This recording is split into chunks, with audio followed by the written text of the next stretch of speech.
of the sun. Our story's not over, it's just begun. From Timbuktu to the streets of Soweto, Africa speaks and the world must echo. Strength of Africa, we stand tall.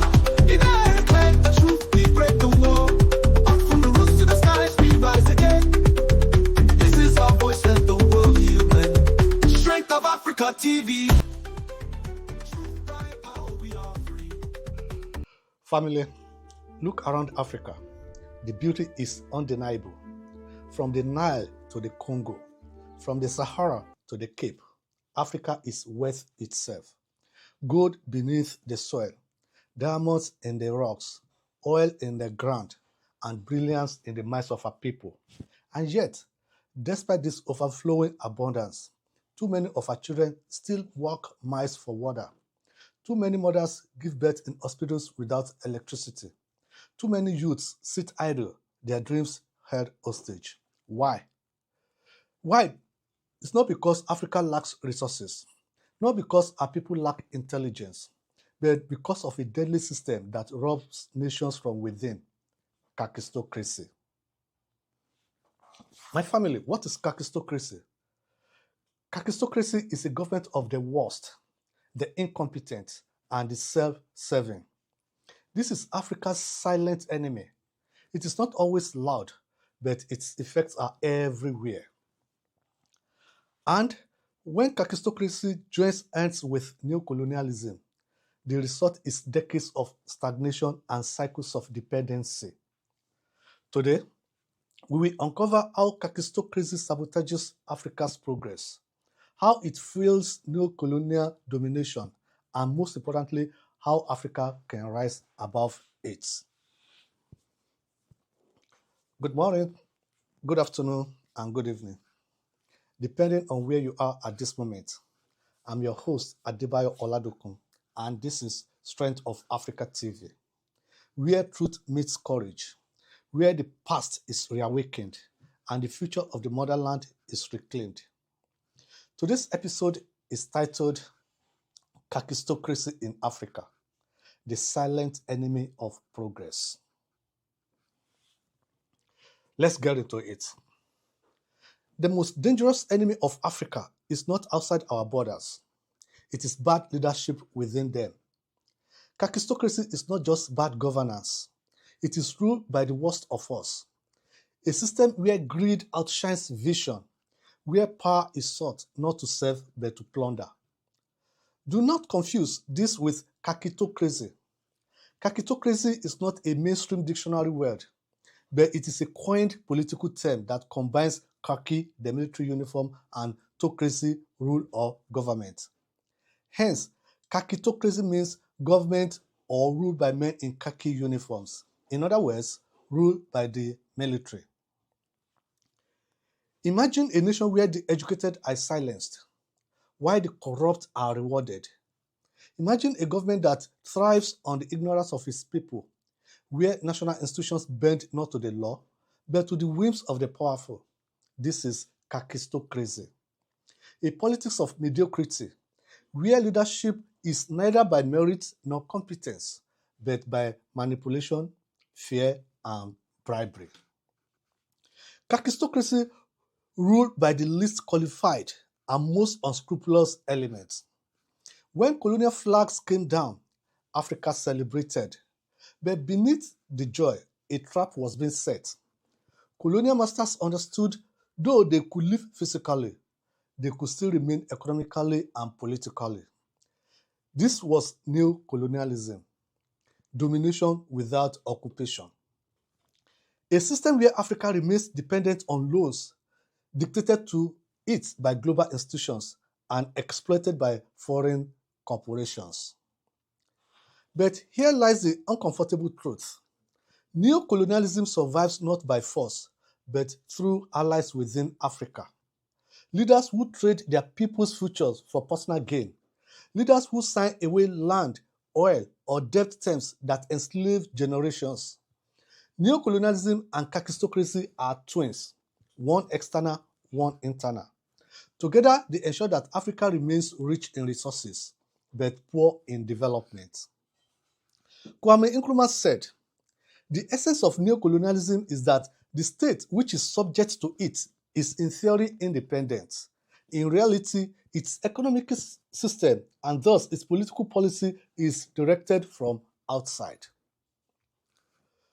Look closely, and the scars of kakistocracy are written on African soil. In education, children sit on bare floors while education budgets vanish. In healthcare, hospitals lack basic medicines while billions are spent on luxury imports. In employment, Africa's youth, the most energetic force in the world, roam idle while opportunities are handed to the well-connected few. The result? Frustration, migration, and brain drain. A continent where the best minds live because home has no space for their dreams. Africa is not poor, like I used to say. Africa is being impoverished.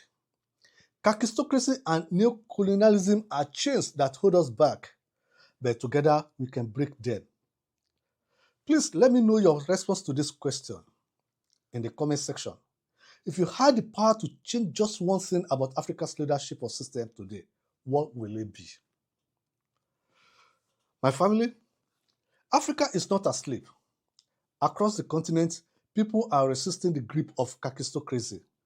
Young innovators are creating African solutions, apps that connect farmers to markets, startups that power homes with solar energy. Communities are rising, demanding accountability. Women are standing at the forefront of change, insisting that dignity is not negotiable. And when Africa's people unite, even kakistocracy trembles. Because kakistocracy feeds on silence, it thrives on hopelessness, but it withers when citizens stand together. When they say enough is enough, the power of the people is stronger than the people in power. Hence, to defeat kakistocracy and neocolonialism, Africa must rise on three unshakable pillars. And number one, educated and conscious citizens. Knowledge is liberation, and a aware population cannot be easily deceived. Number two, strong institutions. Systems must protect the people, not shield the powerful. Constitutions must outlive individuals. And number three, Pan-African unity. Alone, nations are weak. Together, Africa is a superpower. United trade, united defense, united development.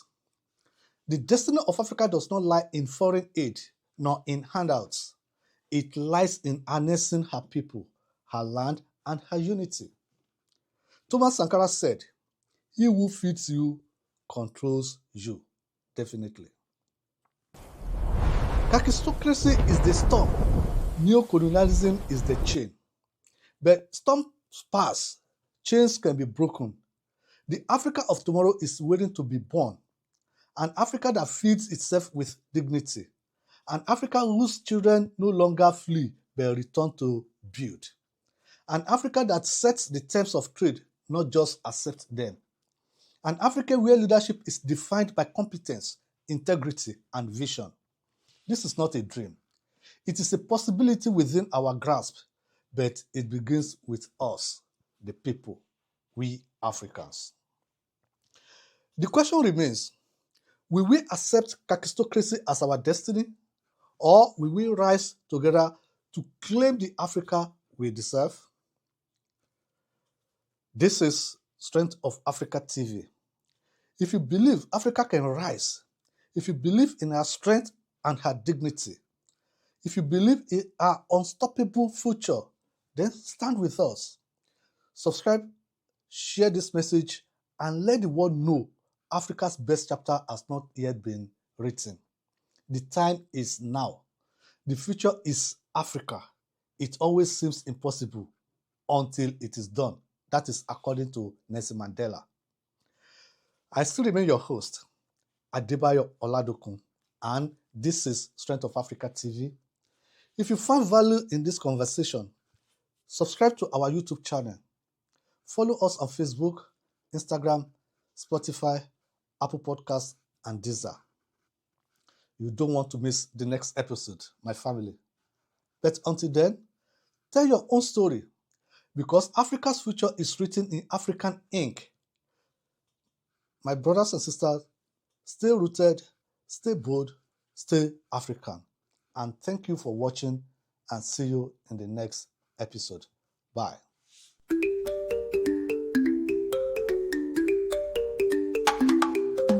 Arise about children of the sun. Our story is not over, it's just begun. From Timbuktu to the streets of Soweto, Africa speaks and the world must echo. Strength of Africa, we stand strong.